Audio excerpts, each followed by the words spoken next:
안녕하세요. 반갑습니다. 허빙주TV 한상욱입니다. 금일 같이 한번 살펴볼 종목은 SKI 테크놀로지이고요. 같이 보도록 하겠습니다.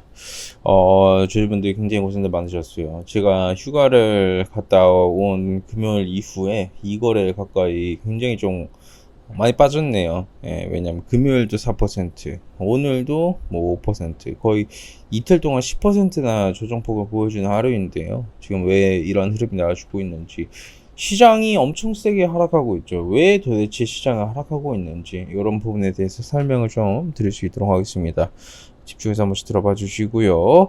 우리 주주분들 이제 다들 잘 아시죠? 저희 허빙지TV가 이제 8월부터 이 직장인 매매반 무료 체험을 새롭게 런칭을 했습니다.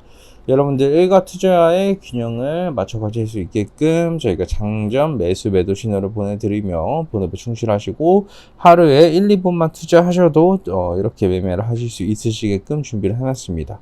유튜브 보시면 댓글에 저희 카카오톡 채널 링크가 있고요. 누르시고 무료 정보 신청 누르시고 그 다음 SKI 테크놀로지 보고 왔습니다까지만 또 이렇게 남겨주시면 될 것 같습니다. 자, 그러면 SKI 테크놀로지 볼게요.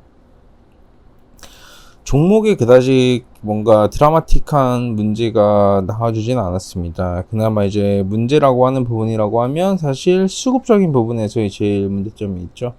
기관들은 여전히 매도 포지션으로 일관하고 있다라고 보시면 될 것 같고요. 외국인들 또한 마찬가지로 최근 들어와준 물량을 한 3거래 정도 물량을 매도 포지션으로 잡아주면서 수익 실현을 해나가고 있는 모습이 현재 나와주고 있다까지 한번 이해를 해주시면 될 것 같아요. 글로벌 증시도 사실 나쁘지가 않아요. 증시 흐름도 이게 뭐 미장도 빠지고 일본 증시도 빠지고 저번 주처럼 그러면 이해라도 하겠다만 사실 그 상황 자체가 전혀 아니거든요. 지금 보시면 아시겠지만 이 중국 증시 빠집니까? 안 빠져요. 미선물 빠집니까? 미선물 올라갑니다 지금. 그리고 일본 증시 빠지나 일본 증시 올라가요. 일본 증시 뭐 올라가요. 예.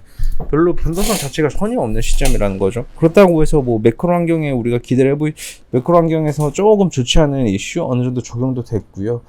그렇다고 환율이 폭등해가지고 외국인들이 뭐 환차익을 노리는 것도 아니고요. 왜냐면 환율 1,300원까지 급등했다만 오늘은 빠지고 있거든요.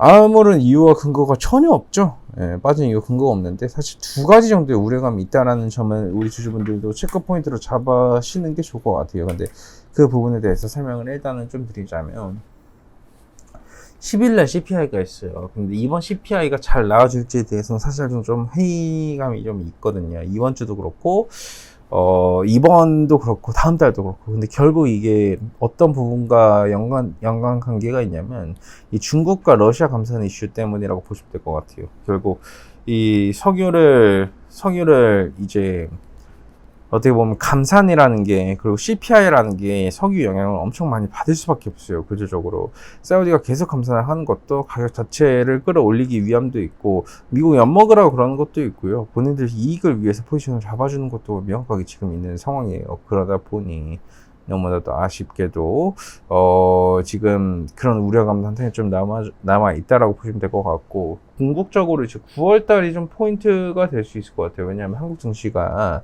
9월달 같은 경우에는 그게 있어요. 이게 신용등급을 다시 한 번 더 재평가를 받는 시점이에요. 한국이 9월에. 근데 이번에 코로나 이후로 2017년도 대비해서 대한민국 부채 비율이 63%가 늘어나줬어요.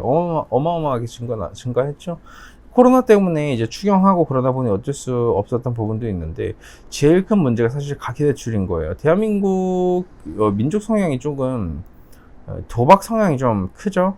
그러다 보니까 이 가계대출 비율이 GDP 대비해서 102%가 나와요. 평균 OECD 국가가 50에서 60 나와줍니다. 그러니까 대한민국은 30에서 40%가 높을 거예요. 평균치보다도 가계대출이.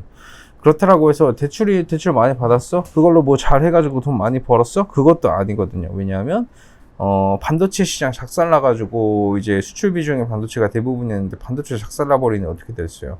어떻게 되겠냐. 그냥 말 그대로 이제 무역 수자 남아서 작살났죠. 들어오는 돈은 적고 계속해서 줄어들고 있는데 부채만 계속 커지고 그러면 어떻게 돼요? 사람들이 돈이 있어요? 없어요? 돈이 없어요. 돈이 없으면 뭘 해요? 돈을 안 써요. 소비 심리 위축이 이루어진다는 거죠. 그러다 보니 부채는 높고 소비는 줄어들고 뭐 이제 내수 안 좋고 부채는 계속 늘어나줄 것이고 급격하게 늘어난 부채를 이제 감당하기 어려운 그러한 우려감이 좀 있다 보니까 이번 신용등급 평가에서도 대한민국 시장은 어느 정도 강등 당할 수 있다라는 그런 우려감이 좀 있어요, 지금 시장에서. 그러다 보니 이번에 조금 타격을 주고 있다라고 해서 그래 보시면 될 것 같고요. 주도 메인 업종이었었던 2차 전지와 반도체가 엄청나게 셌는데 그 업종에서 차익 매물이 나와주는 것도 조금 아쉬워요. 왜냐하면 이쪽에서 이렇게 차익 실현 매물이 나와주게 돼버리면 시장이 구조적으로 절대 올라가 줄 수가 없어요. 코스닥 152 여러분 마이너스 4%가 빠지고 있어요. 이게 정상적입니까? 이거 정상적인 흐름이 아니에요. 에코프로와 포스코 애들이 얼마나 뻥튀기를 시켜놨으면 이런 흐름이 나와주겠습니까? 지금. 예. 그러다 보니까 매크로 환경이 좀 아쉬운 점이 있다. 근데 우리가 그나마 좀 안도의 한숨을 내쉬어야 되는 부분 중 하나는 뭐냐면 이러한 매크로 환경의 흐름이 지금 어느 정도 선반영이 되어주고 있다라는 게 좀 포인트로 보시면 될 것 같아요. 악재라는 거는 언젠가 그리고 어떤 방법으로든 반영을 다 시킵니다. 그러면 그 매를 빨리 맞냐 빨리 맞지 않냐의 차이가 조금 있고요. 지금 상황에서는 우리는 매를 미리 맞는다라고 해석을 하시는 게 조금 더 투자 시에 도움이 되지 않을까라는 말씀 드리면서 분명 영상 마감하도록 하겠습니다. 좋습니다, 여러분들. 수고들 많으셨고요. 제가 서두에 말씀드린 것처럼 허브인제 TV 이 직장인 매매와 무료 체험도 한 번씩 꼭 받아보셨으면 좋겠습니다.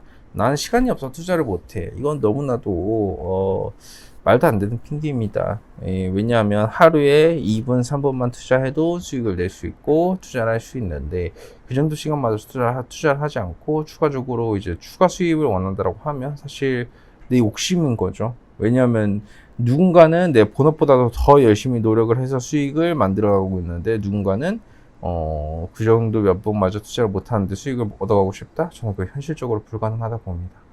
좋습니다. 수고들 많으셨고요. 제가 말씀드린 대로 시장의 매매반 무료 시험도 꼭 받아보십시오. 아침에 장전, 매수 신호 다 드리고 있으니 매매 따라오실 때 부담 없이 따라오실 수 있으실 겁니다. 수고들 많으셨고 제가 내일 또 인사드리도록 하겠습니다. 감사합니다.